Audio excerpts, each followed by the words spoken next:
veux bien commencer, notamment pour revenir sur un petit point de détail sur l'avenir de la discipline, notamment sur une question un peu pragmatique sur les thèses.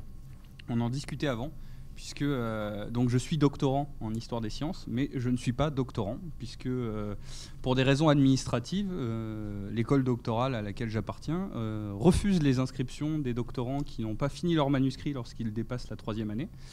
Et donc, par exemple, quand on est dans une discipline où rarement les thèses font 3 ans, ça pose problème. Et donc, notamment dans les universités et dans les collèges de sciences et techniques, la question de la durée des thèses, de la nature des thèses, en fait, de ce qu'on attend d'un doctorant dans notre discipline, je pense qu'il faut... C'est un point de départ de la réflexion. Donc, par exemple, là, administrativement parlant, mon labo m'a permis d'avoir accès, en me donnant un statut qui existe administrativement, mais qui ne veut rien dire d'un point de vue scientifique, pour avoir accès aux locaux, pour avoir accès aux ressources documentaires. Mais parce que l'université aujourd'hui attend des thèses en 3 ans, et que notre discipline n'attend plus vraiment des thèses en 3 ans, n'a jamais attendu des thèses en 3 ans. Alors, juste une question pour qu'on soit sûr de bien comprendre, c'est pas pour vous interrompre. Donc, vous êtes inscrit en thèse dans une université de sciences, c'est ça? Oui, dans un collège sciences et techniques. Oui. Dans un collège sciences et techniques, qui donc n'a pas la procédure des comités de thèse qui permet de prolonger la thèse au-delà de 3 ans. Alors si, mais c'est soumis au vote de la commission, et s'il n'y a pas financement ou dépôt du manuscrit, il bloque l'inscription, et en fait il la réautorise au moment de la soutenance. C'est une forme de pression symbolique mise au doctorant en lui disant si tu n'as pas ton manuscrit, tu ne te réinscris pas, et c'est la fin de ta thèse. Donc voilà. Donc c'est juste pour dire que, par exemple, l'un des points de réflexion qu'on ne pourra pas clarifier aujourd'hui, je pense, mais sur l'avenir de la discipline, ça serait bien, par exemple, que sur ce qui est attendu à la fin de la thèse, notamment par le CNU, dans la nature de la thèse, la durée qu'elle a eue, donc la longueur qu'elle fait, mais qui est, par exemple, une réflexion sur ce qui est attendu et ce qui est possible d'un point de vue de la démarche. Mais je crois que tu voulais rebondir sur ça. Oui, enfin la situation est quasiment la même pour moi. Quand on est doctorant, moi j'ai eu la chance d'être dans une école doctorale en sciences humaines et sociales qui m'a permis d'avoir un contrat, ce qui n'est pas le cas des 3/4 des doctorants qui sont dans l'école doctorale à laquelle j'appartiens. Donc je fais partie des chanceuses. Et je me suis dit, j'ai de la chance, j'ai un contrat pour mes recherches, pour mener à bien ces recherches, et je vais pouvoir me consacrer à ça pendant 3 ans. Contrairement à beaucoup de collègues qui sont enseignants et qui font une thèse en parallèle de leur profession. Et du coup, je tenais véritablement à faire ma thèse en 3 ans, en me disant j'ai cette chance-là, il faut que je me donne les moyens de le faire en 3 ans, c'est le temps qu'on m'a donné, on m'aide pour y arriver, il faut que je le fasse. Bon, malheureusement, ça n'a pas tenu en 3 ans, et on m'a plus ou moins expliqué que tu comprends, une thèse en histoire des sciences, 3 ans, c'est un peu juste, songe à rester un peu. Mais après, on fait quoi quand on n'a plus de financement proposé? Et c'est vrai que c'est une réflexion qu'on avait justement. Soit on part du principe qu'une thèse en histoire des sciences, elle mérite un petit peu plus de temps que 3 ans. C'est possible d'imaginer ça. Ou alors, est-ce que la chose attendue au bout de 3 ans, ou est-ce que la thèse en elle-même, les attentes peuvent être modifiées? Est-ce qu'on est obligé d'écrire 500, 400 pages alors que peut-être 250 pourrait suffire, et même à la limite ça pourrait faire valoir un côté, un aspect un travail synthétique qui est une compétence pas forcément toujours simple à avoir aussi. Vous voulez intervenir dessus? Oui. Alors malheureusement je ne veux pas répondre positivement à vos angoisses. C'est un débat aujourd'hui qui a eu lieu au niveau de la CPCNU, qui réunit l'ensemble des sections. Il y a une commission de travail sur les doctorats et les HDR, et on voit bien que la culture SHS est complètement écrasée par la culture science, au sens pur, ou science de l'ingénieur. On m'a répondu textuellement qu'il fallait qu'on donne des sujets qui soient moins chronophages. C'est-à-dire qu'il fallait qu'on réduise réduire la problématique. Voilà, officiellement, c'est ce qui était dit dans ce mandat à la CPCNU. Donc, ça n'est rien de rassurant, absolument rien de rassurant. Et quand on sait qu'une thèse en SHS a besoin de temps. On brasse du matériau que ne brasse pas. Quand on fait des expériences de laboratoire, ce n'est pas la même chose que d'aller à 100 km ou aller chercher des archives ou passer du temps sur les entretiens. C'est chronophage. Eh bien, ça ne veut pas être entendu du point de vue administratif. Et aujourd'hui, nous sommes en situation de fragilité sur ces questions-là. Voilà, je voulais simplement témoigner. Pardonnez-moi de m'être introduit dans ce débat, mais je vais partir, c'est pour ça. Alors, Pietro, tu veux aussi ajouter quelque chose? Non, mais on vous redonne la parole juste après, Pietro. C'est juste qu'on discute, il n'y a pas de... Tant mieux. Ceux qui travaillent en France et ailleurs sont toujours frappés par les thèses françaises. J'assistais récemment à une thèse, la présentation d'un jeune collègue. La collègue qui les présentait disait « Messieurs machin machin a rédigé une thèse de 1600 pages ». Il l'a interrompu, il a dit « Non, 1667 ». Alors j'ai dit à mon voisin qu'à Oxford, on appelle les services psychiatriques de l'université pour prendre les soins. C'est un mauvais jeu, mais il faut que collectivement, on s'interroge sur ce que c'est une thèse. À Oxford, c'était la même chose. Ce qui vous parle a mis 8 ans à faire sa thèse à Oxford. C'est vrai, entre 30, je devrais apprendre l'anglais, mais j'ai mis 8 ans. Aujourd'hui, on pense collectivement en Angleterre que c'est au désavantage des élèves de faire une thèse sur 4 ou 5, 6 ans. Et donc, l'idée, c'est de revenir à l'idée de la thèse. Ça veut dire, l'élève doit défendre une thèse, doit démontrer la capacité de parcourir un thème et de fournir une interprétation. Et c'est 3 ans. Et après, on suspend l'état d'étudiant pendant 6 mois, 7 mois, si l'élève a besoin de 6 ou 7 mois. Mais on est arrivé à la détermination de faire ça. C'est très difficile. Il y a eu des résistances. Mais où on change l'idée de qu'est-ce que c'est une thèse, où vous êtes exposé à... On vous met en difficulté. Ça, c'est clair. Surtout, je me permets de rebondir sur ça. Surtout que, par exemple, se pose la question des financements. Il y a des universités où on ne peut pas se réinscrire si on n'a pas de financement. Ça paraît un peu baroque. On a travaillé pendant 3 ans. La 4e année, on n'a pas de bourse pour la 4e année. Il n'y a pas de bourse. Pour protéger le doctorant, on lui interdit la réinscription. Ça pose des questions au niveau notamment de l'intégrité scientifique.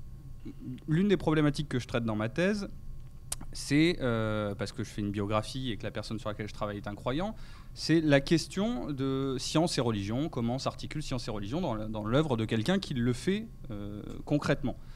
Donc je travaille là-dessus, et même moi, à ma petite échelle, je me suis vu proposer une bourse, alors qui était petite, de 500 €, qui était un financement direct de la fondation Templeton, donc qui est une fondation, pour ceux qui ont lu L'impossible dialogue d'Yves Gingras.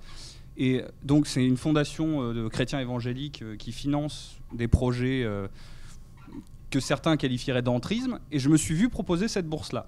Et je pense sincèrement que si j'avais collaboré avec les gens qui m'ont proposé cette bourse-là, j'aurais pu avoir l'opportunité d'avoir un financement pour ma 4e année, et donc de me réinscrire à l'université sans aucun problème.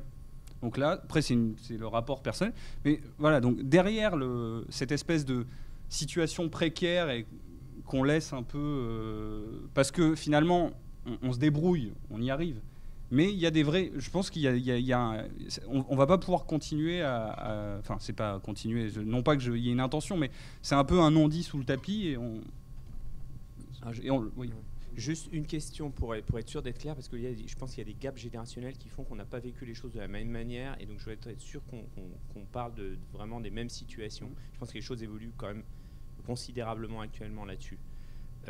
Il me semble qu'il y a 2 choses. Enfin, moi, à mon époque, pour un certain nombre d'entre nous, je pense qu'on est plusieurs dans la salle à être ce cas, voilà, on passait un concours quand on est dans un système français, formé là-dedans, etc. On passe un concours d'enseignement secondaire, on enseigne dans le secondaire, ou alors on a une bourse, un monitorat dans le supérieur, et on fait sa thèse comme ça, et au pire on l'a fini dans le secondaire, ou alors on l'a fait entièrement dans le secondaire, etc. Et bon, voilà, à l'ancienne mode. Et puis, je ne sais pas si ça existe encore beaucoup, mais de plus en plus j'entends l'idée que, en fait, il faut faire en SHS la même chose qui s'est passé en biologie il y a 15-20 ans, c'est-à-dire refuser l'inscription des doctorants qui ne seraient pas financés. Ce qui a été une énorme révolution en biologie et ce qui potentiellement serait une immense révolution dans nos domaines, puisque, ne serait-ce qu'à l'échelle de Coiré, nous avons un nombre de doctorants qui ne sont pas financés qui est considérable. L'idée n'est pas de ma part de me prononcer là-dessus, mais je voulais juste dire si vous ressentez, vous avez aussi ce type d'écho et que vous êtes aussi confronté à ce genre de choses, ou est-ce que c'est des injonctions que vous avez connues? Si vous êtes dans un collège sciences et techniques, en tout cas dans la plupart des universités, si vous êtes dans un collège sciences et techniques, c'est le cas. On vous dit une thèse c'est 36 mois, c'est financé pour les 36 mois, à hauteur minimum de 900 € par mois, parce qu'ils essayent de trouver des moyens de trucher un peu, mais l'idée c'est de dire le doctorant ne doit jamais être sous le seuil de pauvreté pendant la durée de sa thèse.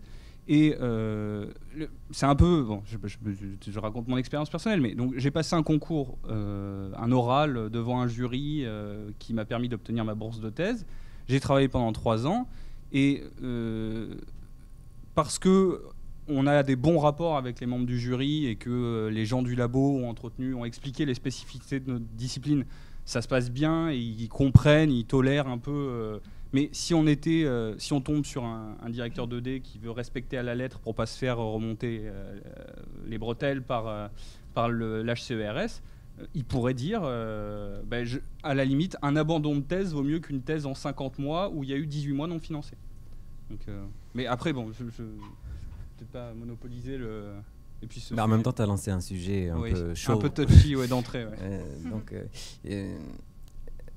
Le statut des doctorants, c'est pas uniquement cette question de la réinscription, c'est aussi le fait qu'aujourd'hui, par exemple, dans mon université, les doctorants de ma discipline se présentent comme des enseignants-chercheurs précaires.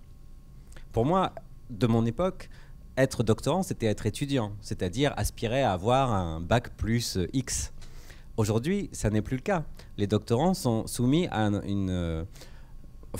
sont invités, sont considérés comme des enseignants-chercheurs, surtout ceux qui ont la possibilité d'enseigner par ailleurs. Et donc, ils sont représentés dans nos laboratoires, ils ont énormément de droits, on les incite à organiser des colloques, à faire des publications. Et on les oblige même. Moi, je suis surpris parce que, étant doctorant, j'étais extrêmement humble, ça va surprendre Pietro, mais j'étais étudiant en fait, j'étais vraiment étudiant. Aujourd'hui, les doctorants sont des collègues, voilà, et ils ont un salaire. Tu peux pas juste dire, on nous oblige, voilà, c'est pour dire ça. Je voulais me faire un peu l'avocat du diable en quelque sorte pour dire, on peut pas juste dire, au bout de 3 ans, on est jeté à la rue en fait. Tu as été employé pendant 3 ans avec un salaire qui est ce qu'il est, tu as eu des conditions de travail, à la fin tu dois rendre quelque chose. La question c'est, est-ce que tu dois rendre quelque chose de définitif? Et ça donne là c'est la possibilité des comités de thèse. Nous on demande de rendre quelque chose qui est en quelque sorte le viatique pour avoir le droit de prolonger. Mais quelque chose ou quelque chose de définitif, c'est différent. Formellement, c'est juste pour rentrer dans le détail du contrat. Dans le contrat qu'on signe, alors ça a peut-être changé. Moi, dans le contrat que j'ai signé, il y avait une obligation de moyens et aucune obligation de résultat. Donc, au bout de 3 ans, dans le contrat, on est obligé de rendre rien. Ce qu'on nous demande, c'est d'avoir travaillé pendant 3 ans, d'avoir fait notre travail, d'avoir étudié pendant 3 ans, mais il n'y a aucune obligation de résultat. C'est peut-être un problème dans le contrat moral qu'on signe, mais ça veut dire qu'un étudiant qui abandonnerait au bout de 2 ans et 10 mois, on ne lui demande pas de rembourser ses années. Bon, mais après, là, on part très loin sur le sujet. Donc Ce que je veux préciser à Thierry, juste, c'est qu'il faut comprendre que, par exemple, à Bordeaux, on ne peut pas faire de thèse si on n'a pas de financement. C'est-à-dire que je veux bien qu'ils signent un contrat et qu'au bout de 3 ans, ils sont censés rendre quelque chose. Mais le problème, c'est qu'un étudiant qui n'aurait pas envie, qui par avance présumerait qu'il ne pourra pas faire son travail de thèse en 3 ans, il ne peut pas s'inscrire en thèse. Point. Donc je pense au centre Coiré, ce que tu disais tout à l'heure, c'est qu'en effet, il ne peut pas y avoir de doctorants non financés. C'est devenu complètement pervers cette affaire. Oui, voilà, c'est ce que je dis. Enfin, il faudrait vraiment que ce soit harmonisé parce que là, ça devient absurde. On finit par former des étudiants en master qui finalement vont s'inscrire ailleurs en thèse, puisqu'on ne peut pas absolument pas leur offrir de conditions. Il me semble que ça repose la question de là où est située l'histoire des sciences. Est-ce qu'elle est en sciences ou est-ce qu'elle est en SHS? Et je pense qu'on est dans un héritage de ça. En fonction de la position, le type de contrat n'est pas le même et l'obligation n'est pas le même. Mais peut-être que je me trompe, hein, mais j'ai l'impression que c'est ça. Mais Oui, non, Ouais. et bien sûr, il faut. C'est vrai, a déjà fini, donc Ça est sorti. comme quoi on s'en sort. Oui, alors déjà je trouve ça assez intéressant qu'on finisse par parler de ça, puisque c'est un aspect qui peut sembler un peu trivial, et c'est vrai qu'on a beaucoup parlé aujourd'hui de théorie, d'historiographie, d'orientation, mais quand on parle de l'histoire des sciences aujourd'hui, c'est-à-dire la manière concrète dont elle est faite, en fait c'est des choses qui conditionnent la vie d'un certain nombre de personnes. Et on l'a entendu un petit peu dans les discours de Pierre Lamarre, de Patrick Matten, de Bernadette Bensod, de Vincent, les collègues plutôt à l'université. Mais sinon, c'est vrai que les conditions de production dans les faits de la recherche sont assez peu évoquées, alors qu'elles conditionnent dans les faits aussi le contenu dont on parle. Donc je vais peut-être juste rapidement faire ma biographie qui est un tout petit peu plus longue, parce qu'elle éclaire quelques aspects, même si elle n'est pas très représentative de ce qu'est être un jeune chercheur aujourd'hui. J'ai fait ma thèse en province, avec un contrat là aussi de 3 ans, même si je n'ai pas fait une thèse en 3 ans, sous la direction d'un auguste professeur ici présent. Je suis d'ailleurs intervenu une première fois à l'Espace Mendès France il y a 7 ans. Devant, et c'est pas non plus un hasard, dans le cadre de journées académiques, donc dans la formation de professeurs du secondaire, qui est là aussi un thème dont on a très peu parlé, si ce n'est Patrick Matagne, mais c'est pas un hasard, puisqu'il travaille aussi en SP. Et donc, à la fin de ma thèse, comme un certain nombre de gens, j'ai cherché à faire autre chose. Donc, dans mon cas, j'ai fait un post-doctorat en Allemagne, à la fois au Max Planck et à la Technische Universität à Berlin. Et ensuite, j'ai eu la chance, comme en fait l'essentiel des collègues qui ont été recrutés à l'université dans ces dernières années, d'être recruté dans un SP, donc à Lille, avec un rattachement à Lens. Enfin, bref. Et autre point qui peut être intéressant pour le milieu plus général de l'histoire des sciences dans nos biographies, c'est que je fais partie du conseil d'administration de la Société française d'histoire des sciences, et à ce titre, je suis chargé de l'organisation des journées jeunes chercheurs, ce qui me donne aussi un certain aperçu des carrières en devenir de la génération actuelle. Et tout ce qui vient d'être dit est complètement vrai. L'histoire des sujets fléchés qui ont été abordés par un certain nombre de personnes aujourd'hui, des sujets du coup qui forcément sont des sujets aussi à la mode, souvent dans le cadre d'initiatives d'excellence, où on a un package de millions d'euros et puis on va donner un peu de sciences humaines, arrivent à parfois dans des situations absurdes. Pour ceux qui sont sur la liste d'histoire des sciences de TUT, hier, il y a quand même un contrat qui est passé, proposant un sujet de thèse absolument verrouillé sur, je cite, l'incidence des financements IDEX sur la trajectoire scientifique des chercheurs. Donc là, on est dans un système qui se mord complètement la queue, où on va payer un doctorant pour étudier si les financements IDEX sont c'est l'IDEX qui paye, mais je me demande par contre... Oui, mais si... On a la réflexivité, mais on se demande si le doctorant arrive à prouver que les financements IDEX sont une mauvaise chose, où est-ce qu'il va candidater dans le cadre de son post-doctorat. Et ça, on rejoint les questions d'autonomie intellectuelle qui ont été soulevées par Pietro Corsi, qui sont assez importantes. Les qualifications me semblent, si on continue dans la trajectoire du jeune chercheur, pas être le principal problème actuel, puisque le CNU, dont parlait Pierre Lamarre, fait plutôt bien son travail. Mais ensuite, on arrive dans des problèmes très concrets. Pour les collègues qui sont dans le secondaire, par exemple, il y a des consignes extrêmement claires pour pallier le manque de postes, de refuser systématiquement les congés recherche pour les collègues du secondaire. Ce qui a une incidence terrible pour les gens qui ont un cursus classique universitaire, puisque quand on a fait des grandes écoles, on peut s'en sortir, mais sinon on n'a pas de congé. Et en plus, on est dans une hésitation actuellement entre le modèle européen maintenant relativement classique de postdoc de longue durée, où on est jeune chercheur pendant 5-10 ans après sa thèse, qui n'a pas vraiment pris en France, où on reste sur un modèle d'ATR relativement court, où on peut être détaché 2 ans. Et on le remarque dans les journées jeunes chercheurs, le public, on a de plus en plus de jeunes chercheurs qui sont sont jeunes chercheurs depuis un certain nombre d'années, sans même bénéficier de l'abondance de contrats précaires qu'il y a dans d'autres pays européens. Donc on voit vraiment qu'on est dans un moment de bascule. Et ça, je pense que c'est à mettre en place c'est à mettre en relation avec la question de la dimension nationale ou internationale de l'organisation des carrières. Et là aussi, je trouve qu'en France, on hésite entre deux modèles. C'est-à-dire que d'un côté, il y a la valorisation de la dimension internationale, surtout si c'est dans une grande université américaine, alors que dans les faits, c'est relativement peu recommandable.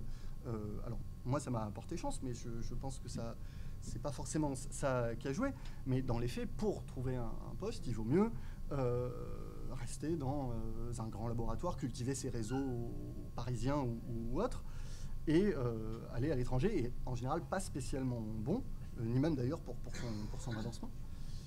Et pour terminer juste, et arriver aux jeunes chercheurs en tant que tel, donc le jeune maître de conf, je suis le seul, puisque Jenny Boucard, qui travaille à Nantes, aurait dû être là, mais ne pouvait pas venir. On voit aussi que les universités doivent faire des choix. Pour donner deux exemples complètement opposés, Lyon 1, pour nommer les bons exemples, université de sciences dures, donc parfois les sciences dures ont du bon, impose des décharges de services importantes pendant les 3 premières années pour que le jeune chercheur prépare ses cours et continue à faire de la recherche. À l'inverse, pour prendre de mauvais exemples, et il faut les nommer aussi chez nous, à l'ESPI Île-de-France, un collègue, sitôt nommé, se voit imposer un volume d'heures supplémentaires tellement important qu'il est obligé de demander une décharge ministérielle. Donc on est face à des gens qui doublent des services et auxquels on demande de continuer à avoir une activité de production de recherche. Donc au bout d'un moment, il faut savoir ce qu'on veut. Et on revient à ce que vous disiez tout à l'heure. Je ne suis pas tout à fait sûr d'être aussi enthousiaste que vous sur la tension entre l'enseignement et la recherche. Pour l'avenir de l'histoire des sciences, où veut-on que la recherche se fasse? Est-ce que l'on veut qu'elle se fasse dans des universités de province, à l'université de technologie Belfort-Montbéliard? On voyait les spécificités dont parlait Pierre Lamarre, qui sont passionnantes. On a un terrain qu'on trouve nulle part ailleurs, enfin à Compiègne, etc. Mais ces universités de technologie sont particulières. Au Centre François Viette, qui a aussi un rôle d'animation aux archives Henri Poincaré, à SPH à Bordeaux, donc dans des petites universités de province, c'est pas vraiment vers ça qu'on se dirige. Est-ce qu'on veut au contraire qu'il y ait quelques grands centres à Paris, à Harvard, à Londres, où se fasse une recherche de qualité puisqu'il y a des moyens, et qu'ensuite on ait des universités de province où on a comme certains collèges américains, des enseignants qui éventuellement ont une activité de recherche. Donc il y a plein de questions. Ben, ça tombe bien parce que là, si je continuais, ça allait changer complètement de sujet, et je pense qu'en fait, c'est déjà effectivement peut-être suffisant. On n'aura pas le temps d'aborder beaucoup de sujets, à mon avis. Alors, juste là, j'ai besoin d'une petite question technique. Mathilde est peut-être celle qui a le moins parlé entre vous trois. Donc on va peut-être te laisser parler 2-3 minutes quand même. Ça me paraît la moindre des choses. Pas seulement pour des raisons de parité, mais bon, aussi. Je voudrais quand même qu'on n'apparaisse pas comme... voilà. Et puis ensuite, on ouvre la discussion qui a déjà été ouverte. Du coup, je me sens prise un peu de... Non, mais tu peux tout à fait parler de toute autre chose. C'est vrai. Non, pour le coup, je ne ferai que répéter peut-être pas ce que Thomas vient de dire, parce que moi, j'en ne suis pas là. Hein. J'essaye encore de terminer ma thèse afin d'appartenir à cette grande famille de l'histoire des sciences, parce que moi, je vois, en tout cas personnellement, je vois ça comme ça. La thèse, c'est en quelque sorte prouver que je peux appartenir, que j'ai fait un travail suffisant et conséquent pour appartenir à cette grande famille qui est celle de cette discipline, l'histoire des sciences, grande et variée. Je ne saurais pas vraiment quoi ajouter, excepté peut-être que quand on m'a invité, je vous remercie d'ailleurs grandement pour ça, à cette journée, on m'a dit il va falloir parler l'idée c'est de parler de l'avenir de l'histoire des sciences. Et je trouvais ça un peu difficile comme question de me dire quel avenir. Moi, je vois rien. Je suis jeune chercheuse, j'ai encore je suis encore en train d'apprendre ce que c'est véritablement cette discipline. Je ne peux pas parler de l'avenir de cette discipline.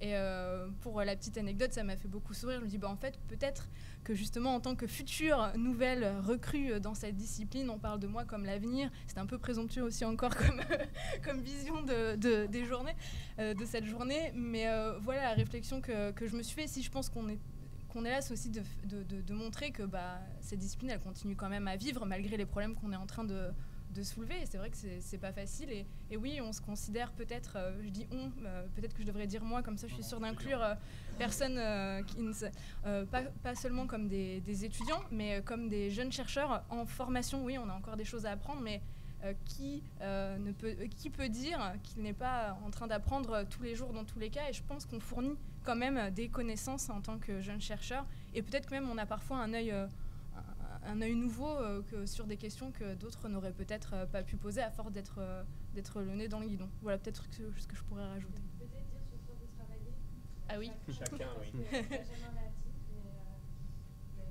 Alors, pour ma part, je travaille au LIRDEV, donc un laboratoire de didactique.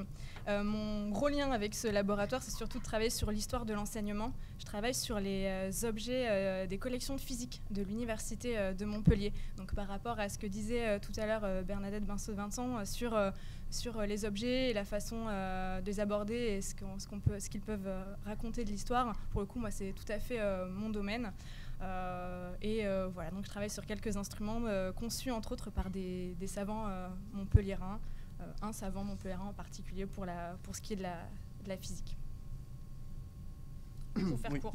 Et moi je suis historien des mathématiques. Je travaille beaucoup sur les mathématiques pratiques de l'époque moderne, donc sur les mathématiques qui ne sont pas dans les milieux académiques, universitaires, les arpenteurs, les jaugeurs, les fabricants d'instruments, les techniciens, pour essayer de voir comment des traditions se développent et interagissent avec les savoirs académiques, la société, et comment se constitue toute cette mathématisation par le bas de la société européenne. Et juste parce que je travaille pas que sur sciences et religion, parce que c'est un peu. En fait, je fais un travail biographique sur une collection sur des archives qui ont été léguées à la bibliothèque universitaire des sciences et des techniques de Bordeaux, où en fait il y a toutes les archives personnelles, toutes les archives qui étaient dans un laboratoire d'un botaniste bordelais de la fin du 19e siècle. Et on a notamment sa collection complète de carnets de laboratoire, donc à peu près 200 carnets qui couvrent plus de 60 ans de sa vie scientifique. Et donc ça, c'est l'objet que j'étudie dans le cadre de ma thèse. Le nom du scientifique Henri Deveau. Oui, autant lui rendre hommage. Merci beaucoup. Donc, la parole est à la salle. Déjà, merci beaucoup pour la clarté et la lucidité de vos propos à tous les trois. Juste par rapport à ce que vous avez dit, Thomas, une toute petite précision géographique et terminologique à la fois. Vous avez parlé des grandes universités américaines. Vous vouliez dire états-uniennes, je présume? Oui. D'accord, parce que je suis américain et je ne suis pas né aux États-Unis. Donc, c'est une demande que je fais régulièrement à mes amis français et européens en sens large, parce que voilà, il y a cette espèce de confusion. C'est comme si je disais les Européens pour parler des Allemands, et uniquement d'eux. Vous voyez que c'est un peu bizarre. Ensuite, par rapport à toute la problématique que vous avez évoquée tous les trois au sujet justement des thèses financées, non financées, de la durée du financement et de la taille de la thèse, évidemment tout ceci est lié. Je pense que probablement une des questions principales est celle que soulevait Mathilde et que soulignait Pietro, c'est-à-dire c'est quoi une thèse et qu'est-ce que devrait éventuellement devenir une thèse. C'est-à-dire qu'il faut choisir le point fixe. C'est la durée ou c'est la taille du texte. Et si les deux choses ne vont pas bien ensemble, il va falloir modifier l'une d'entre elles pour l'ajuster à celle qu'on va choisir de garder fixe. Et de même, enfin moi je ne vais pas faire état de ma propre histoire parce qu'elle est représentative de rien. Et donc ça ne sert à pas grand-chose que je fasse des références à cela. Mais d'une certaine manière, je rejoins ce que disait, ou ce que je crois avoir aussi interprété de ce que disait Thierry Hoquet tout à l'heure, en le formulant à ma façon, au sens où une thèse, chers amis, c'est un exercice scolaire. Je suis désolé. Donc, on ne va pas prendre les choses pour ce qu'elles ne sont pas.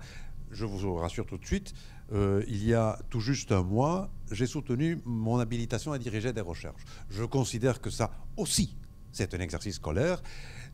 C'est toujours le pénultième. Hein, il y en a toujours un, quelque part, qui vous attend, jusqu'à la retraite. Et peut-être que la retraite, ce sera le dernier. Et voilà, par exemple. Et par conséquent, cette affaire du financement obligatoire pour pouvoir s'inscrire, à mon avis, peut être perçue, ce serait ma tendance, mais je me trompe peut-être, comme une fausse pression vers une professionnalisation qui est en fait un leurre. D'une part, parce que ce n'est pas parce qu'on est payé qu'on est un professionnel nécessairement, et d'autre part, parce que ça participe au fond de quelque chose qui revient à faire des économies. Puisque je suis sûr, je n'ai pas fait les calculs, mais je suis sûr qu'un étudiant qui fait sa thèse en 8 ans revient plus cher au budget public que celui qui est payé pendant 3 ans. Le premier n'étant pas payé. Parce qu'un étudiant, ça coûte cher de toute façon. Donc, au fond, la réflexion, et j'y reviens, à mon sens, à conduire, c'est quel est le statut de la thèse. Vous savez, je travaille sur des universitaires du XVIe et XVIIe siècle, en particulier des médecins. Pour eux, c'était clair. C'est une page, une thèse. Une page. C'est un exercice scolaire, ça se fait en 3 mois. C'est juste pour donner lieu au banquet qui suit. Parce que c'est là où on est accepté dans le milieu, parce qu'il y a tous les docteurs autour et qui vous disent « bienvenue au club ». Ça sert à ça, non pas à faire des choses particulièrement originales, ni brillantes, ni à faire des apports de connaissances. Ça se fait après, éventuellement, si on a l'occasion de le faire. Ça arrive 2 ou 3 fois dans une vie. Donc, ne pas surestimer l'exercice est un premier point. Mais bien sûr, je ne sais pas à vous que je dis ça, parce que vous êtes, comme nous tous, pris dans des systèmes qui sont à la fois de marché, économique et bureaucratique. À la fois. Et donc, du coup, c'est tout sauf évident et facile de naviguer dans ces affaires-là. Mais je pense que c'est éventuellement la tâche de ceux qui, en France en particulier, avons la chance d'être installés, si je peux utiliser, de conduire cette réflexion et, le cas échéant, ce combat. Dernier commentaire, et je déteste le faire, parce que je déteste passer pour le tiers-mondiste de service. Mais sachez quand même que, malgré toutes vos doléances, vous vivez dans le luxe. Sachez-le, hein, aussi. Si je peux me permettre, j'aimerais revenir sur un autre point que vous avez abordé, qui va dans le sens un peu des injonctions contradictoires que vous avez mentionnées, etc. Oui, je suis assez d'accord avec cette idée de ne pas perdre de vue que voilà, on a quand même, on vit quand même dans des sociétés où on avait... par rapport au choix dont vous parliez, en disant on hésite en France entre le modèle post-doc à la états-unienne transféré en Europe et le vieux modèle à terre, etc. Mais en fait, nous sommes, me semble-t-il, un des derniers pays où les postes de titulaires sont des postes pérennes. Autrement dit, à partir du moment où on réussit un concours de la fonction publique, on est fonctionnaire, a priori, jusqu'à la retraite. Et je pense que c'est très précieux. Et je pense que l'introduction des post-doctorats en sciences humaines est une catastrophe. Parce que c'est un décalque du modèle des sciences de la nature, où on fait une thèse en 3 ans max, bien plus tôt qu'on ne le fait en sciences de l'homme, pour X raisons, parce qu'en tous les cas, longtemps, les gens ont fait d'autres choses avant, parce que voilà, parce qu'ils ont passé des concours d'enseignement, parce que je ne sais quoi, etc.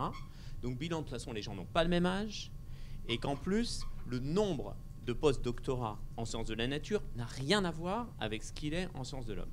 Donc, exiger dorénavant, comme je l'entends parfois dans les comités de sélection, que les gens soient passés par un post-doc pour les recruter comme maîtres de conférence ou comme chargé de recherche au CNRS, etc., je trouve ça absolument scandaleux. Et c'est le meilleur moyen de dire on recrute les gens à partir de 40 ans. C'est-à-dire un moment où leur vie personnelle a explosé, parce que de toute façon, ils sont allés 1 an à Sydney, 2 ans en Argentine et 3 ans je sais pas où, et ils ont fait 3 burn-out. Bon. Ok, on en connaît des comme ça. Et pour avoir des relations relativement étroites avec les universitaires allemands, je vois bien des dégâts. C'est-à-dire que dans le système allemand, on est dans un système hyper financé, où il y a énormément d'argent. Et tout cet argent est injecté dans que du précaire. Et donc les gens attendent et sont esclavagisés jusqu'à 45 ans. Sur 10, il y en a un demi qui a peut-être une chance d'être élu professeur docteur une fois qu'il aura larbiné, il n'y a pas d'autre mot, auprès de la personne en poste pour peut-être espérer d'avoir larbiné davantage que les autres à côté. Hein. Et c'est un système très pervers parce qu'il est à la fois très doté et en même temps très précarisé. Et ça fait avec l'idée que plus on est précaire, plus on travaille, plus on publie vite, plus on fait d'articles par an, etc., etc. Donc plus on correspond à ces normes. Donc si je peux me permettre un petit conseil, je ne suis pas sûr qu'il faille vraiment encourager, dans l'alternative que vous présentiez, la pente post-doc. Très bien, je trouve ça très bien d'avoir d'expérience à l'étranger, je trouve ça très bien de se confronter à d'autres manières de faire, etc. Peut-être peut-on le faire autrement que par le biais de post-doc, et de manière générale, je ne suis pas sûr que ce soit la bonne voie à suivre. En tout cas, quand on voit les fils d'Italiens et autres nationalités, je prends l'Italie parce que j'y pense, parce qu'effectivement c'est massif, dans les concours du CNRS, on se dit que c'est peut-être pas... Voilà. Que peut-être qu'on est encore attractif par un autre modèle, alors peut-être aussi un vieux modèle, mais qui crée peut-être un peu moins de burn-out. Si je peux dire une chose, je voulais dire, Thomas, personnellement, mais d'autres parmi nous, nous n'avons pas abordé les problèmes que vous soulevez simplement parce que ce n'était pas le thème de notre intervention. Non, mais je vous rappelle qu'un éminent professeur de Bordeaux, présent dans cette salle, et que vous connaissez bien, la première fois que je l'ai rencontré, c'était à une réunion de la Société française d'histoire des sciences. Il était jeune doctorant. Il a dit, vous, les membres de la société, qu'est-ce que vous faites pour notre futur? Et il a fait une bagarre que j'ai partagée complètement. C'est un problème fondamental, celui que vous soulevez. C'est un problème politique. Il ne faut pas attendre que les collègues seniors, que les universités... C'est un problème vraiment de politique. Par exemple, le fait que je ne connaissais pas qu'à Coiré, on peut être doctorant sans être financé et ailleurs il faut l'être, même dans un pays primitif comme l'Italie, c'est inacceptable. Parce que ça introduit des différences entre citoyens. Et ceux qui n'ont pas l'argent, ceux qui ont l'argent, puis on l'enlève et sont coupés, c'est vraiment une limitation des droits personnels. En ce qui concerne ce que disait Wolf, il a parfaitement raison.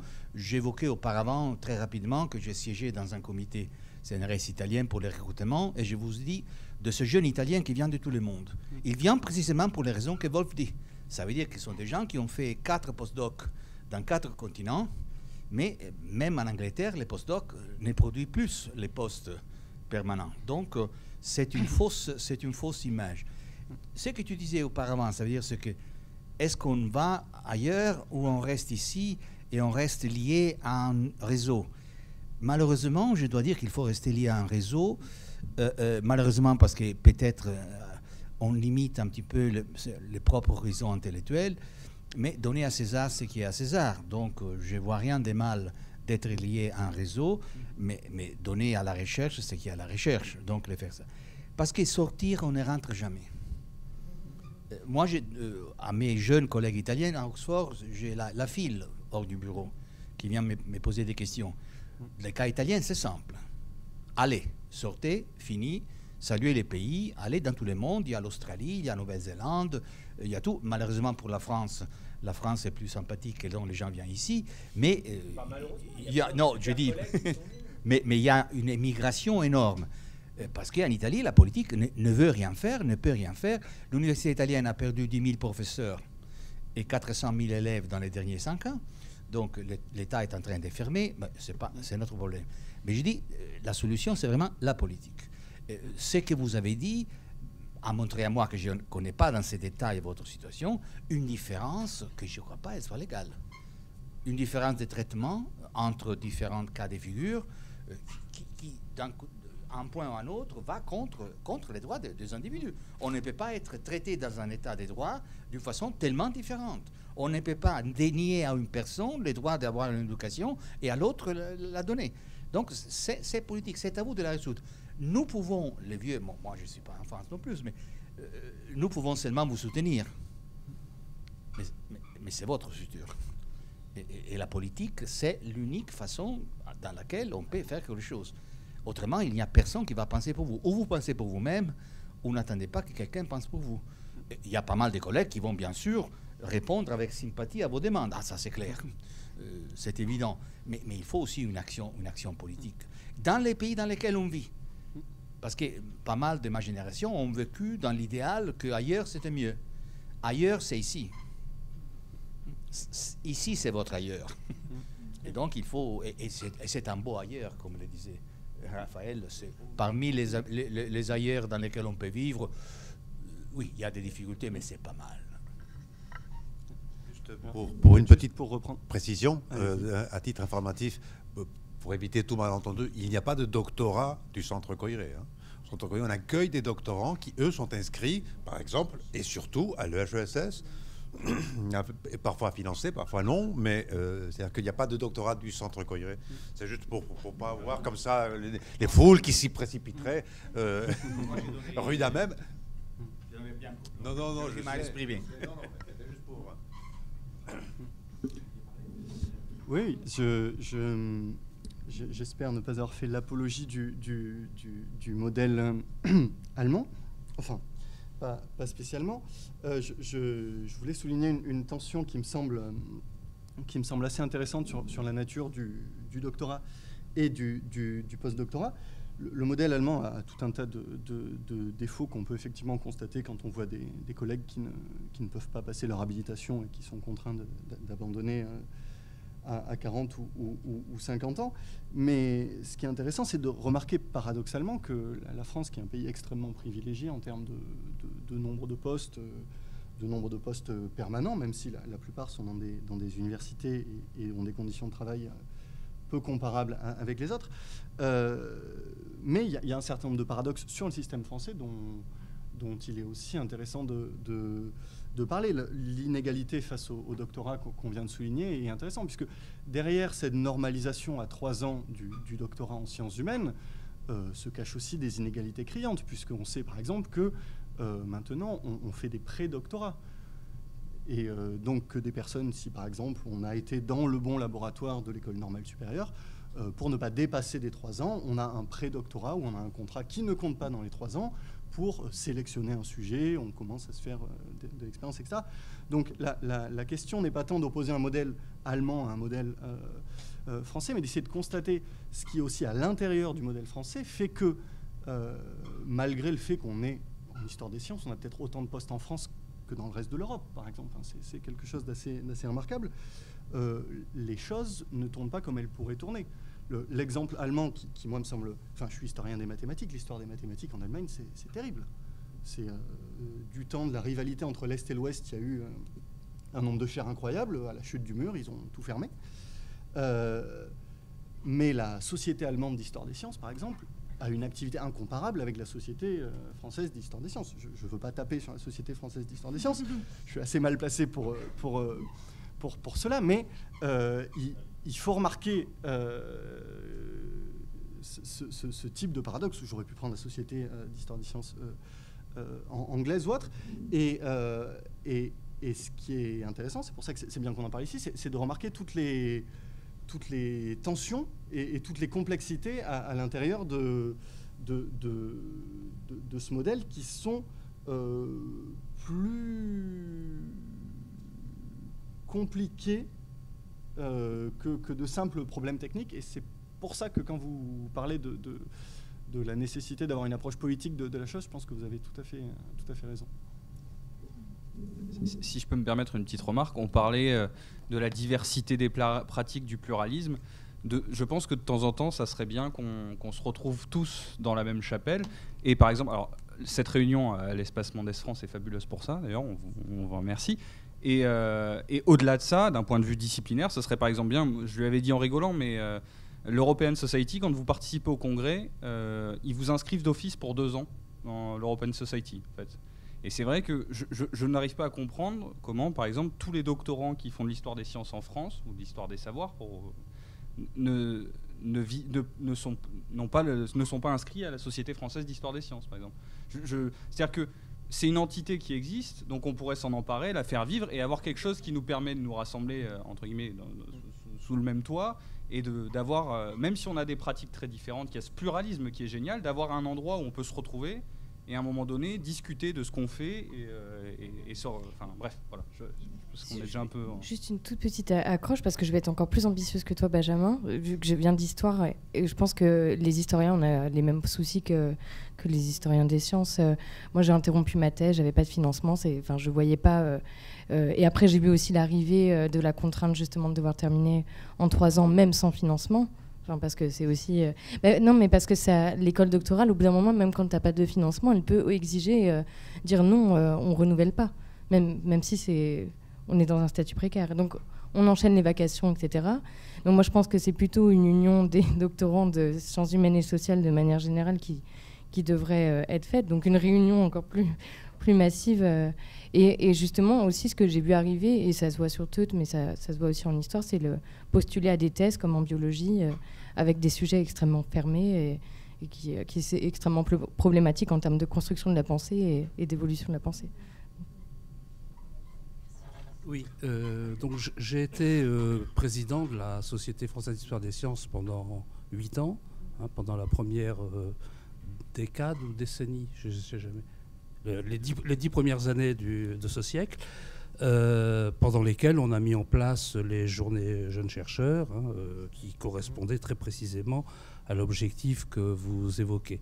Alors cela étant, c'est une association selon la loi 1901, point barre, qui n'a pas d'autres ressources que les cotisations de ses quelques modestes adhérents, point barre. Pas de subvention de qui que ce soit. À quoi s'ajoute, ça c'est presque anecdotique. Je veux dire, quand on n'a pas d'argent, on n'a pas de moyens. Quand on n'a pas de moyens, on n'a pas possibilité de faire de publicité. Donc on n'a pas d'adhérents, donc on n'a pas de moyens, cercle vicieux. Bon. Mais ça, c'est à la limite, c'est anecdotique.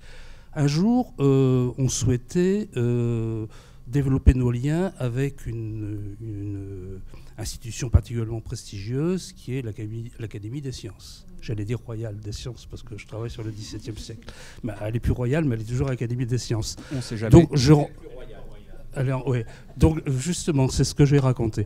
Je rencontre un homme que tout le monde estime et qui est décédé récemment, Jean-Pierre Kahane, qui était donc mon interlocuteur pour essayer de créer des liens. Et la conversation est une extrême courtoisie, évidemment, comme il se doit entre universitaires.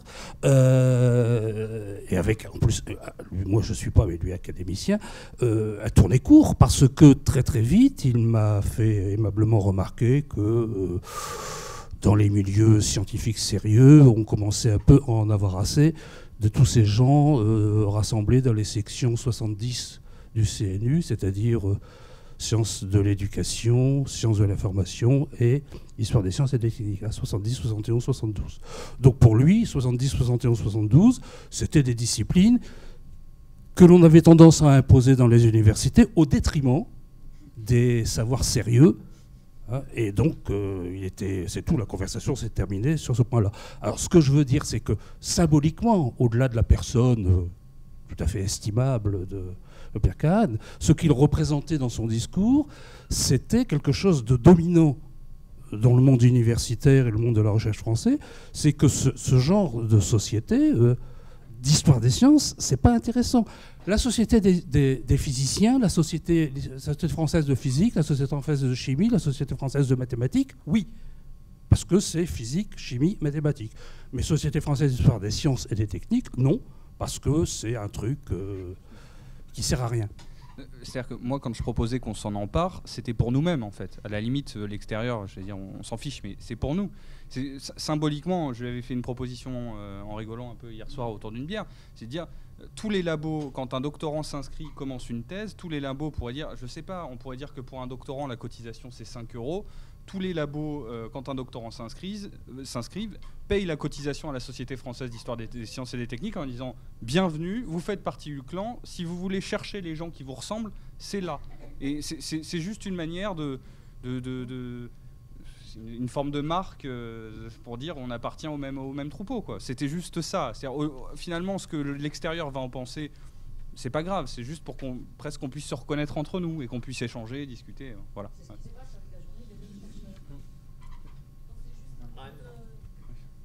D'éclaircissement. Donc vous dites que le problème c'est la cotisation. Non, c'est pas la cotisation. C'était juste pour avoir une proposition symbolique. 5 €, c'est pas, je veux dire, c'est pas ça. C'était l'idée ou que ce soit le doctorant, mais c'est-à-dire qu'à un moment donné, quand on s'inscrit en thèse et qu'on entre dans un labo, que ça devienne presque un réflexe, qu'on nous dise, il y a la Société française d'histoire des sciences et des techniques. Ça serait bien que tu y adhères parce que c'est l'endroit. Enfin. Mais ça peut être je dis la Société française d'histoire des... Je vais me faire taper dessus si je dis ça, mais ça pourrait être une autre société qu'on pourrait créer. Je veux dire, il n'y a pas de... Ça pourrait être la Société d'histoire des savoirs. Je veux dire, c'est juste un toit sous lequel se rassembler. Il n'y a pas j'ai pas de paroisse particulière. Et pour reprendre juste un petit peu sur ce que disait Bernard Joly, le témoignage est intéressant. La société, par définition, n'a que les cotisations de ses adhérents et n'a que les forces des membres de son cercle. Et c'est pour ça, pour reprendre le paradoxe, que quand on compare la Société d'histoire des sciences allemande, qui n'a elle aussi que les cotisations de ses adhérents, dans un milieu où les chaires se comptent sur les doigts des deux mains, pratiquement, si on exclut le Max Planck. Il n'y a pas de chaire en Max Planck. Il n'y a pas de chaire en Max Planck. Il y a quand même quelques permanents, mais... 3 permanents. Non. 3 permanents. Il y a les 3 directeurs. Ouais, c'est tout. Non, quelqu'un comme Ursula Klein, par exemple, est permanente. 1 ou 2 cas. S'ils sont 4 ou 5 maximum. Tout le reste, c'est que du temporaire. Ah, tout à fait. Avant, il y avait Fernando, ok. Voilà.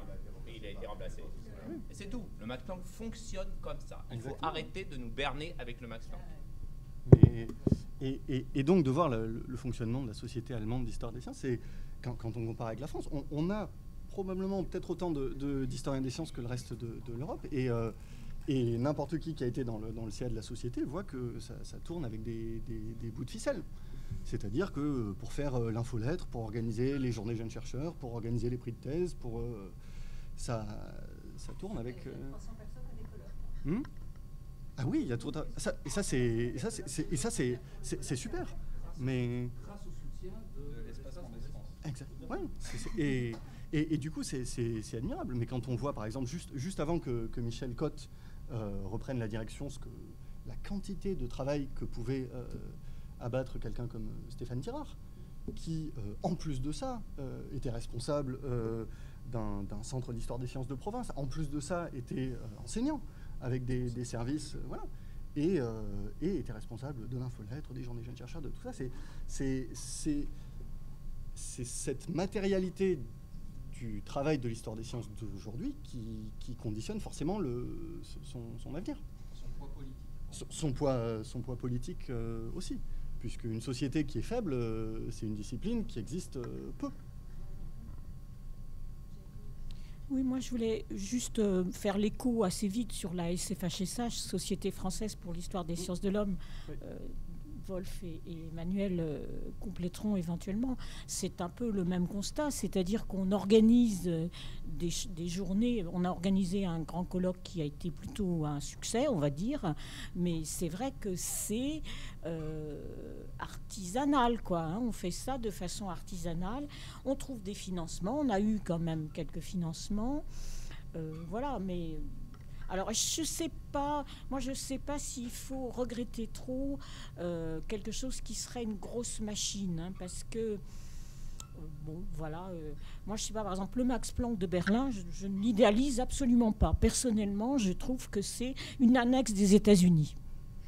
En partie. Non, mais c'est vrai, c'est une annexe de l'Université de Chicago. Et si vous passez au Max Planck, vous allez pouvoir ensuite, éventuellement, si vous êtes bien gentil, publier à Chicago University Press. Je schématise beaucoup, mais c'est pour ça que moi, je ne prends pas ça comme modèle. Hein. Alors, je ne prends pas comme modèle les sociétés françaises. Je crois que Bernard Joly serait d'accord avec moi sur l'idée du caractère un peu artisanal de nos sociétés. Moi, je les aime bien. Elles ont l'avantage qu'il n'y ait pas trop de rapport de pouvoir dedans. Ça, c'est un avantage. C'est-à-dire que comme on est un peu des gens marginaux et sans pouvoir, à la limite, c'est plutôt sympathique. Voilà. Mais bon, je reconnais que c'est la contrepartie. Je ne recommande pas du tout ce modèle. Je fais juste un petit constat. Peut-être que Wolf et Emmanuel rajouteront d'autres choses. Voilà.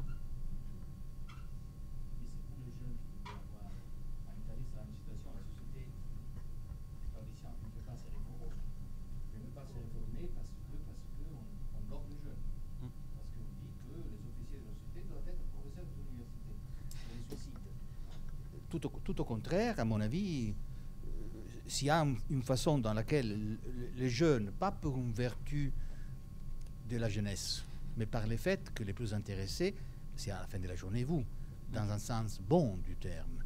Donc, si vous pouvez faire de façon qu'il y a une mobilisation, une information de vos collègues, je suis sûr que la société accueillera tout ça très très bien, et tu le sais bien sûr. Juste deux mots très rapides. Le premier, c'est que tout ce qui vient d'être dit là depuis quelques minutes montre bien qu'il n'y a pas de modèle français. Cette idée, c'est une vue de l'esprit. Il n'y a pas de modèle, il y a des pratiques. Mais il y a un modèle dans les discours plus ou moins fictifs que l'on peut tenir sur le dit modèle qui existerait. Mais en réalité, l'histoire de l'Académie des sciences se heurte quand même pas mal avec d'autres types de pratiques. L'idée des modèles en général, français ou autres d'ailleurs, me semble pas intéressante, justement pour bien percevoir comment les choses concrètement fonctionne. Et vous venez de décrire, on vient d'échanger très concrètement, et c'est là, à mon avis, l'intérêt le plus grand. Ensuite, je suis persuadé que ce que vous proposiez par rapport à la Société française d'histoire des sciences et des techniques serait très bon pour la société. Je ne suis pas persuadé que ce serait très bon pour vous. Parce que, pas mauvais non plus. Mais je suis plutôt de l'idée d'Héloïse. Qu'est-ce que ça veut dire les doctorants en histoire des sciences? Rien. C'est les doctorants, point. Je veux dire, parce que vos problématiques ne sont pas spécifiques à ceux qui font des thèses en histoire des sciences. Je parlais pas simplement, je parlais pas pour les doctorants, en fait, je parlais pour l'histoire des sciences en général, mais ça peut être, comme je dis, l'histoire des savoirs, mais l'organisation des doctorants dans un côté... Après, le nom de... Mais je veux dire que les doctorants en sciences humaines et sociales, tout domaine, toute discipline confondue, je pense que les problématiques ne sont pas forcément très éloignées de celles que vous venez d'exposer. Donc je suis persuadé, je peux me tromper évidemment, que vous auriez plutôt intérêt à aller à élargir la surface des choses de ce côté-là, plutôt que ce n'est pas exclusif. Vous pouvez aller du côté ça peut être les deux. N'allez surtout pas à la Société française d'histoire de la médecine, je vous en conjure. Hein? Dire que, comme force des frappes politiques, tous les doctorants ensemble en sciences humaines, c'est une chose. Ce qui n'empêche pas un engagement spécifique pour l'histoire des sciences, non, mais ce n'est pas contradictoire. L'histoire des sciences, c'était plus d'un point de vue méthodologique, d'un point de vue conceptuel. Je veux dire, les journées des jeunes chercheurs en histoire des sciences, pour ceux qui ont eu la chance d'y participer, c'est génial parce qu'on entend des gens qui ont des démarches très différentes et on a des... Je vais citer des noms que tout le monde connaît. Moi, j'ai fait une communication un jour devant la journée des jeunes chercheurs. J'ai eu Renaud d'Enfer qui m'a fait 2 remarques sur ma communication, qui était quelqu'un que je n'avais pas eu l'occasion de croiser.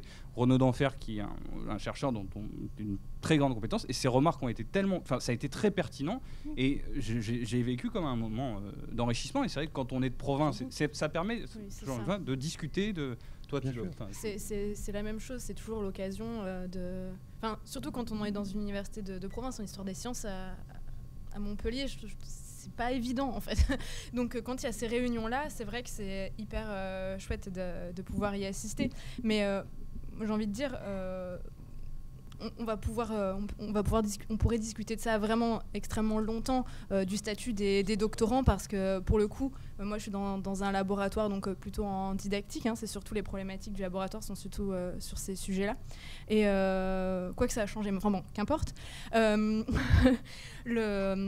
serait-ce que pour réunir les doctorants du laboratoire, on se réunit seulement les 3 qui ont un contrat. Les autres n'ont pas le temps de venir, ils travaillent, et on n'a pas le temps de rassembler des doctorants à une petite échelle. Donc forcément, après, à d'autres niveaux, qu'est-ce que le chercheur isolé, il existe parce qu'il y a tellement d'autres choses à faire que la recherche. Il n'y a pas le choix, en fait. Enfin, le système est fait de telle façon, donc les problèmes, il faut aller les chercher encore plus loin. On n'est même pas capable, au niveau du laboratoire, d'insister pour que les doctorants qui appartiennent à un laboratoire à Montpellier, donc qui habitent dans la région, puissent venir.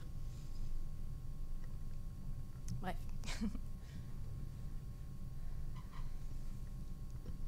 Merci. Modèle français ou bien pratique, qu'est-ce qui importe? Quel est le rôle des institutions dans tout ça? Moi, j'ai l'impression que, parce que j'ai été aussi en situation de m'investir dans les sociétés savantes françaises, je l'ai fait un peu avec Bernard, avec Anne, c'est ce qui nous a permis de nous connaître aussi. Mais en fait, globalement, quand on organise justement des journées doctorales de la SFHST, il y a les intervenants, leurs discutants, qui restent une demi-journée, etc. Il y a une désertification, en fait. Il y a une absence de mobilisation, une absence de motivation, qui tient à quoi? Moi, je pense que d'une part, vous avez parlé tout à l'heure de matérialisme, moi je dirais qu'il y a un individualisme très fort. C'est ce que je voulais aussi discuter avec Pietro quand j'ai posé ma question sur les citations, c'est-à-dire en fait, c'est pas un individualisme que je condamne en tant que tel, je dis juste que c'est un système, en fait, c'est comme Bernard disait sur le capitalisme, c'est un système productiviste, en fait, où ce qui est valable, c'est la production, en fait. Peu importe de lire les autres et de discuter et de s'écouter, ce qui importe, c'est la production. Et donc un régime qui produit à outrance et qui ne vit que de la production. Donc ça, c'est quelque chose de très important. Et dans ce cadre de productiviste, il faut quand même pas minorer le fait que la France, ou en tout cas le français, compte pour du beurre. Aujourd'hui, on a des collègues aux noms à consonance étrangère qui nous font l'honneur de parler le français tellement excellemment qu'on a l'impression que le français est une langue internationale. Mais en fait, ce régime de production ou de productivisme, il est indexé, valorisé sur un système qui est anglophone. Et le Max Planck, on parlait de Chicago, c'est un système anglophone, en fait. Donc, c'est ça aussi, pour moi, la désertification des institutions françaises, c'est aussi l'idée qu'il ne s'y joue rien d'important, parce qu'en fait, l'essentiel, c'est de se situer à un autre niveau. La situation, elle est structurée de manière asymétrique. Tu parlais du rapport des étudiants anglophones états-uniens avec les autres langues tout à l'heure. Mais voilà, le système asymétrique fait que, il y a quelques années, j'étais passé à une journée inaugurale du Centre Coiré où vous discutiez, votre menu, c'était de discuter un manifeste écrit par un professeur d'Harvard, je crois, justement, ça, avec une collègue, dont tout le monde disait que c'était nullissime, mais c'était ça qui était l'enjeu de la conférence inaugurale. Voilà, c'est ça. Et c'est ça, l'asymétrie, elle est là, c'est-à-dire n'importe quel vent venu des États-Unis et vaut d'être discuté ici. Et ici, on aura beau faire à s'échiner à écrire des thèses en 800 pages en 25 ans, ou 1670, tu disais, voilà. Ça ne vaudra rien tant que ça ne sera pas un article en ligne en anglais de 3 pages. Donc, cette asymétrie-là, elle est pour moi angoissante en tant que Français, en tant que francophone, et je veux remettre en avant justement ce que tu disais sur la polyglossie que nous devons adopter. Mais ça c'est une question de... Encore une fois, je pense que le mot que vous avez utilisé, l'idée de volonté politique, c'est essentiel. C'est-à-dire que vous me dites participer par exemple au congrès d'une société. Imaginons une société qui rassemble tous les historiens des sciences de France.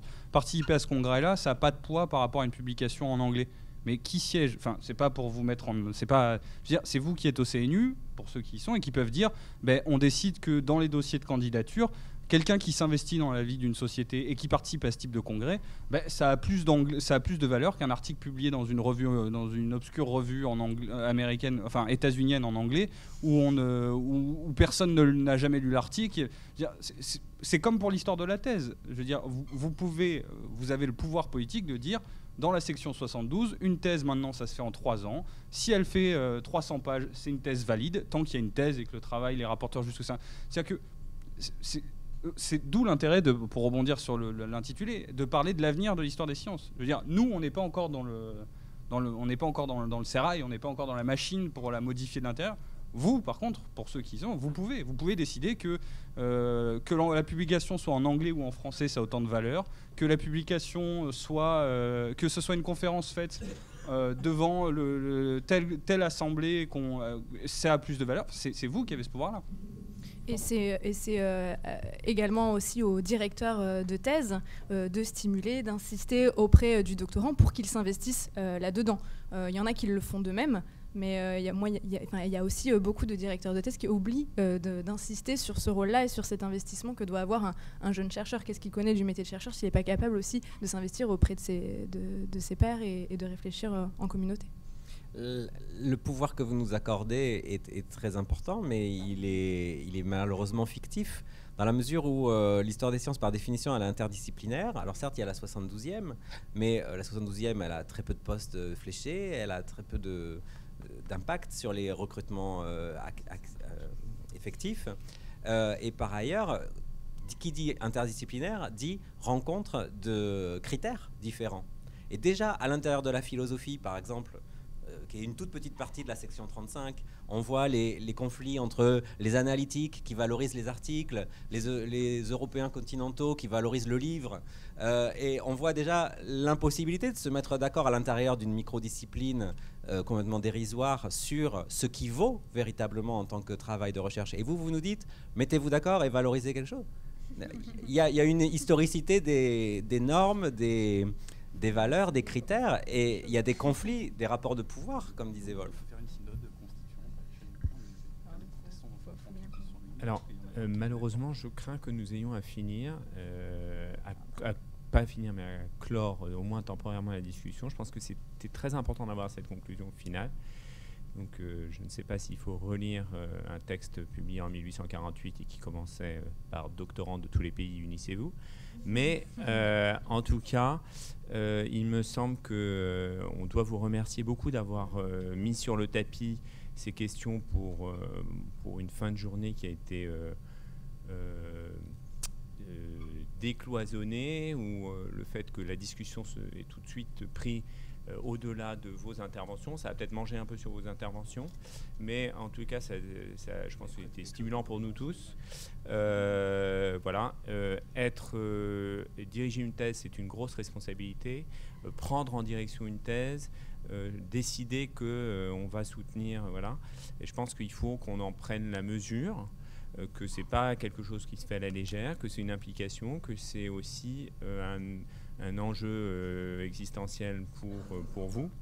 Mais effectivement, je pense qu'aussi, il est important de se souvenir qu'une thèse, voilà, c'est un exercice, que ça se clôt, que c'est jamais bien. C'est-à-dire que dès qu'on relit sa propre thèse, enfin, déjà si on arrive encore à la relire, enfin, moi j'en serais bien incapable, et que... voilà, donc ça permet peut-être, ce n'est pas une solution, mais ça permet peut-être de prendre un peu de distance par rapport aux choses et voilà, se dire, bon, bah voilà, c'est ce que c'est peut-être en 3 ans et c'est peut-être pas complètement satisfaisant, mais au moins c'est pas une frustration éternelle de ne pas l'avoir fini. Mais en tout cas, merci beaucoup et surtout merci beaucoup à l'Espace Mendes France pour l'accueil, pour la générosité et voilà, merci.